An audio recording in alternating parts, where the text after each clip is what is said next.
Aba. Naging Fernando na yung pangalan mo pa ba? Hindi na Ferdinand.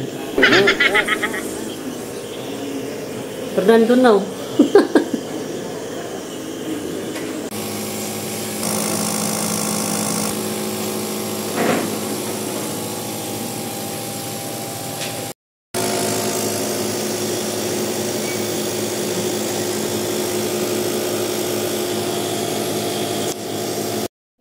Mga idol, nandito na rin si Idol for nandito na rin siya. Hello mga idol, no? So yun nga mga idol, kahapon yan. Kahapon naturukan siya ng pangalawang bag na dugo. So yun lang naman yung bagong update ngayon. Tsaka sa ngayon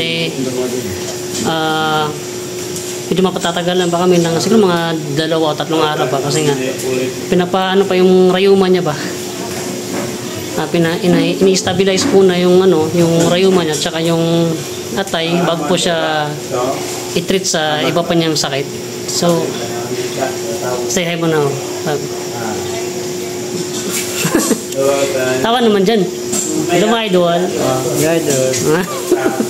Okay, mag-alala idol ano na yan, malakas na yan si Idolan nila. So ngayon mga idol, ngayon pala uuwi muna ako sa amin doon sa Pandan. May asikasuhin lang ako.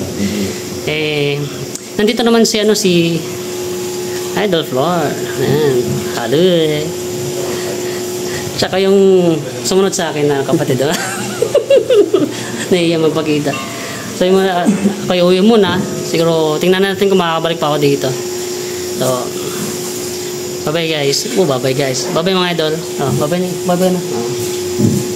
Kausapin mo naman. Okay, mag-alala ka mo. Magaling na ako. Lalabas na ako.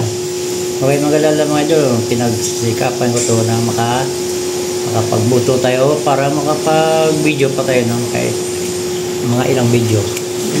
Okay. Magbubuto ka pa? Magbubuto pa tayo. Okay, sige. So yun lang mga idol. See ya.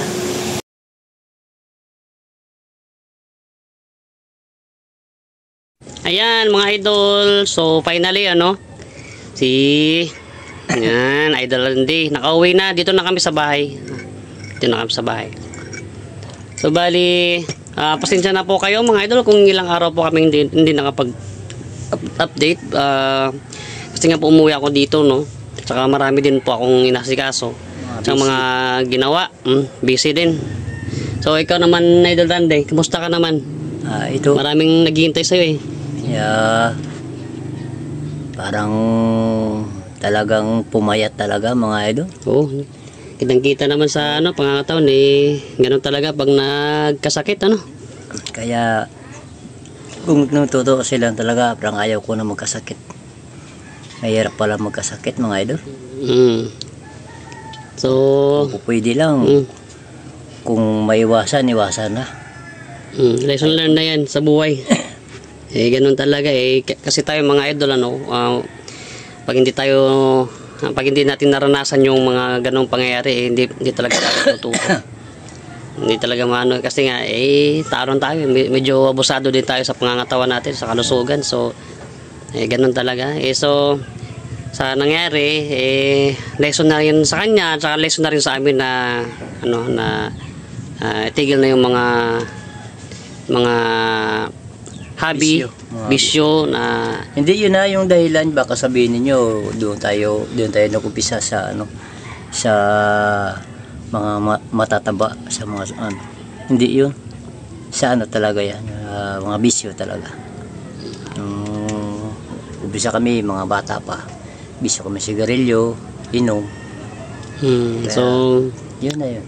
Yung lesson learned na, tsaka itigil na natin at iwasan na natin yung mga ganong mga masamang bisyo. Kung po pwede mga idol, iwasan na po natin yung mga masasamang bisyo, hobby, inom, sigarilyo, iwasan na. Tsaka kasi dati ako mga idol, nagre-repair ako ng nagbo-vulcanize ako. Nagre-repair ako ng baterya, yung disposable na mga baterya, yung mga pwedeng i-repair noon. Tapos bubuhusan mo ng espalto sa taas. Yun, repair ko pa yun. Tapos nakakasama kagad yun sa, sa may lungs. Grabing tama nun. Yung mga battery solution. Yung welding, grabe rin yung usok ng welding. Kaya parang ayaw ko na. Kaso lang, kung may maiwasan kayong trabaho, mag-iwas. Kung wala kong maiwasan, kailangan mag-face mask kayo. Di kahit anong ilagay nyo sa ilong. Bunga nga, basta may importante, may natabunan yung mga usok. Kaya ngayon, mga idol, imbis na tagay-tagay, gatas-gatas na lang. Gatas-gatas na muna tayo. Sige. Maraming salamat din sa mga supporters natin dyan, sa mga nagtulong din sa akin. Maraming salamat talaga. Lubos po naming na-appreciate po mga idol yung mga tulong na binigay nyo sa amin, verbally, tapos financially. Marami sa ating mga idol yung nagbigay sa atin ng kahit papano para makatulong ba. Talagang malaking tulong yun po sa amin mga idol, kasi nga po yung gamot ni Papa sa pang-araw-araw, naku po, grabe, sa umaga, hapon, gabi, dumadating talaga yung mga reseta niyan. Tapos sa isang araw lang, mga nasa around 2,000 plus kagad yung mga nagagastos namin sa mga gamot pa lang. So without your help mga idol, hindi po kami tatagal dun sa hospital. So kaya nga maliban din po, siyempre po maliban din sa inyo, siyempre mga bigay din ng mga kamag-anak namin, mga kakilala. Siyempre nga po sa ngalan nga po na hindi naman po kami mayaman, talagang pamumuhay na payak ng pulot po talaga yung sa amin dito. So kaya medyo di po namin kaya na magpa-hospital ng may ganung kamahal na paggamot, pag-hospitalize. So kaya nga po lubos po kami nagpapasalamat sa inyo mga idol, at hindi nyo po kami iniwan. Tapos salamat din po sa inyo sa pag-aalala niyo po kay Idol Randy.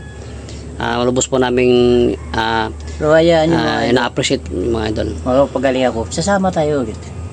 Magpapagaling lang po si Idol Randy, magpapataba muna ng kaunti. Isa lang yung mukbanger na na payat kaya pala may iniinda na palang sakit. So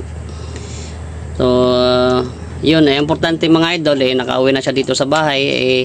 Pagod na daw siya tinuturukan ng dextrose, yung mga antibiotics, tapos halos araw-araw pa. Lumiliit na yung halos araw-araw kinukunan siya ng dugo. Minsan twice or 3 times a day pa siyang kinukunan ng dugo. So pagod din yung katawan niya ba, yung katawang lupa niya napapagod din. Sabi ko ayaw ko sa sakit na tayo. Okay lang sana kung wala siyang rayuma kaya grabe kasi yung rayuma niya mga idol. Yun talaga yung yung iniinda niya talaga, yan talaga yung napapahirap sa kanya ngayon, yung rayuma niya mula pa doon sa ospital. Grabe. Kaya pabalik-balik yung niya, yung lagnat dahil nga po sa sobrang sakit ng rayuma niya. Kasi nga po pinagbabawalan na siya ng doktor na mag-take ng diclofenac kasi po nakakasama daw po sa atay, sa kidney. Kaya bawal na po siya sa diclofenac kasi nga yung ginagamot ni Papa sa rayuma niya is diclofenac tsaka yung colchicine. Kasi sabi ng doktor masama talaga yung diclofenac pag naabuso.